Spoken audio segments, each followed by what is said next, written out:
Eu sou o Thiago, você tá no Busca Curiosa e eu acredito que você já ouviu falar no Festival de Woodstock, né? Ele é lendário, todo mundo sabe mais ou menos a história, enfim. E é até por isso que hoje aqui eu não vou contar a história do festival, mas de uma outra coisa que foi muito importante nele, que foi o clima e a chuva, um temporal na verdade, que mudou tudo no evento. Com construções sendo atrasadas, estradas sumindo, artistas não tocando, shows sendo interrompidos por horas, equipamentos sendo retirados do palco, além deles ficarem com toda a programação atrasada e por muito. Sem contar toda a lama que estava pelo lugar, artistas tomando choque enquanto tocavam e talvez até mesmo uma chuva de sapos. Então, caso não conheça a história ou queira saber um pouquinho mais sobre ela, fica aí que eu já conto.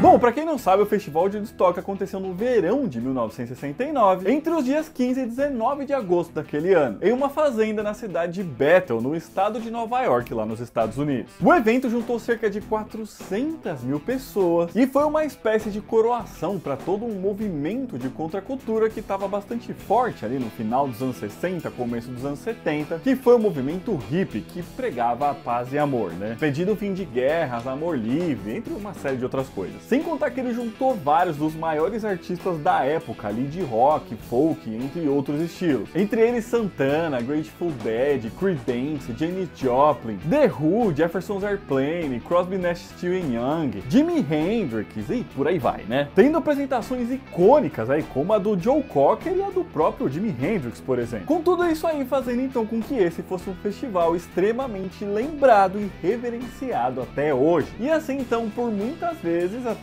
tentaram reproduzir um novo desse. Mas na maior parte das vezes não deu muito certo não. Acontece que nem tudo aí nesse festival foram flores. Muita coisa aconteceu e entre elas uma tempestade muito forte, onde além de muita água também tiveram ventos fortíssimos. Com essa aí tendo sido a pior chuva do lugar dos últimos 20 anos antes disso. E assim então atrapalhando muita coisa por lá, inclusive deixando o lugar perigoso. Porém, a chuva já vinha atrapalhando tudo dias antes, tá? Não foi só lá nos dias do festival. E já dava aí sinais de que muita coisa errada podia acontecer. O verão como um todo, em 1969, já vinha sendo muito chuvoso ali naquela região, a ponto ali de estar atrapalhando as fazendas locais, plantações e tudo mais. E isso aí já poderia ser encarado como um sinal, né? Com julho daquele ano sendo registrado aí como o julho mais chuvoso desde o ano de 1947, aí, portanto, por mais de 20 anos. Porém, isso aí não foi o suficiente para fazer a galera desistir de fazer o festival, não. E apesar do evento ali ter acontecido ali mais pro fim de agosto, né, as pessoas começaram a trabalhar nele para montar a infraestrutura e tudo mais ainda no final de julho, que, como eu disse, tinha sido aí o mês mais chuvoso em vários anos, né, com os trabalhadores ficando lá, né, fazendo tudo por cerca aí de uns 23 dias. E segundo Michel Lang aí, que era um dos organizadores do evento, desses 23 dias que eles ficaram lá trabalhando, choveu aí forte, mais ou menos uns 20. Ou seja, não foi nem um pouquinho fácil para ele. Acontece que além da própria chuva, eles também não conseguiam ali, não podiam fazer obras para canalizar toda a água que caía. Porque para isso eles teriam que invadir terras de outras fazendas ali que não estava dentro do acordo, né? Que não era da fazenda onde eles estavam. Então eles tiveram que fazer tudo meio assim mesmo, com água em tudo quanto é lugar. Ele diz que era impressionante a quantidade de água que tinha no chão, na terra, na verdade, né? Fazendo com que tudo se transformasse em lama. Era puro barro mesmo. O que dificultava aí muito em construir as coisas, afinal elas afundavam, né? Com ele comentando que teve que construir e reconstruir, né, por 8 vezes uma estrada que ficaria ali dentro da fazenda. Isso porque ela afundava no barro também, a estrada afundava. Tipo, era uma estrada de pedrinha, sabe? Não só de terra. E também, se fosse de terra, ela não existiria mais no meio do barro de toda forma. E o mesmo acontecia com as outras coisas, né? Palco, banheiro e tudo que eles estavam construindo por lá. Fazendo já com que eles tivessem que trabalhar por muito mais tempo nessas coisas, né? Então já atrasando aí um pouquinho o cronograma. Mas no final, apesar disso tudo, toda essa parte de construção meio que deu certo, tá? Foi tudo construído a tempo ali de começar o festival e deles receberem as pessoas para assistir as bandas, né? Mas agora então começavam os problemas que a chuva traria nos dias do show, o que eu acho que foi até pior, tá? Mas pessoal, pra gente continuar essa história, se você estiver gostando desse vídeo, já deixa seu joinha aqui embaixo, que ajuda muito a gente. Se inscreve no canal, porque toda semana a gente lança mais vídeo assim. Se você quiser e puder ajudar a gente um pouquinho mais, é só clicar aqui embaixo no botão de Seja Membro. E se por acaso aparecer aí pra você, a opção de hypar que ajuda a divulgar o vídeo, ajuda muito a gente, beleza? Bom, assim, como eles viram aí que tinha chovido nos dias anteriores ali do festival, eles consideraram que tinha uma forte possibilidade de chover também nos dias do evento. E eu não sei se vocês já viram foto, tá? Mas o palco do Woodstock de 1969 não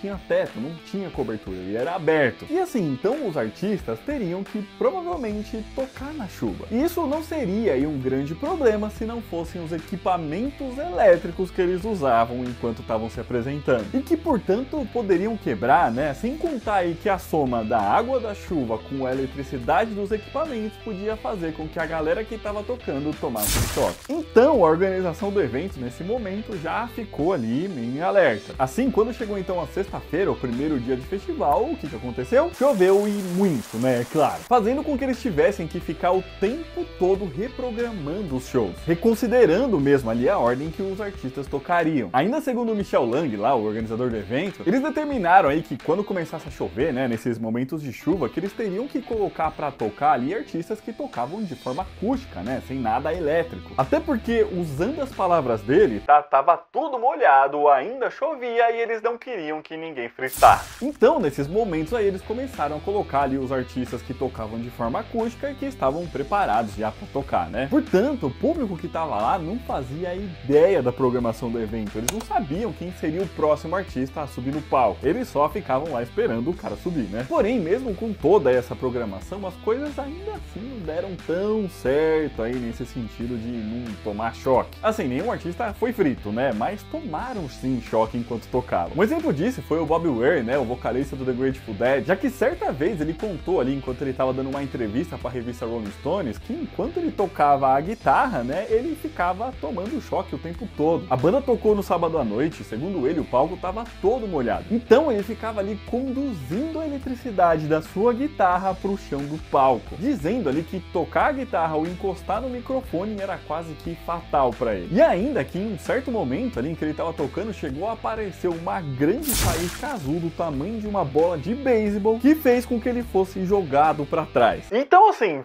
frito ele não foi, né? Mas aparentemente foi quase. Vale dizer, tá, que apesar de na sexta-feira, né, no primeiro dia ter chovido muito, esse foi o dia que menos choveu do final de semana. E assim, não chovia também o dia inteiro, tá? Em alguns momentos ali do dia ele ficava até que ensolarado, mas depois sempre aparecia uma tempestade que aparentemente era pior um dia depois do outro. O que fez com que em vários momentos o festival tivesse que simplesmente ser pausado, tá? Não aparecia nenhum artista para tocar. Por exemplo, no domingo, que seria o último dia do festival, mas acabou não sendo, e eu vou explicar daqui a pouco por quê. O Joe Cocker tava lá se apresentando e logo depois dele ter cantado lá aquela versão icônica, né, de If a Little Help from My Friends dos Beatles, que ficou muito marcada, né, muito famosa.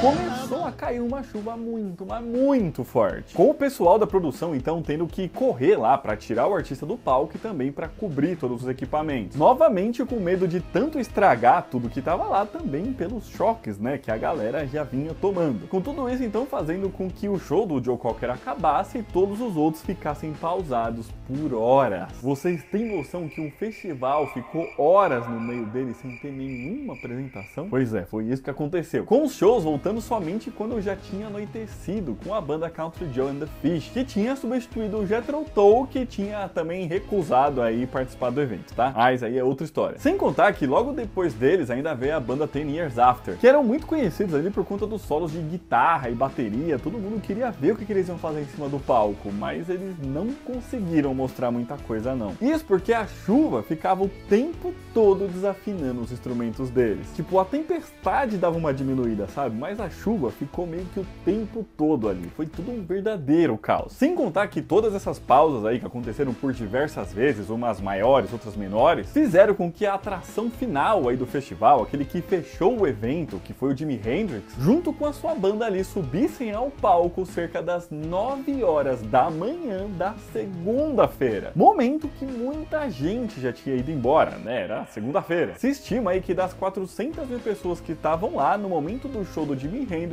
tinha cerca de mais ou menos umas 30 mil, ou seja, menos de 10%. Mas ainda assim ele fez um show lendário de umas 2 horas de duração, tá? Acabou quase na hora do almoço da segunda.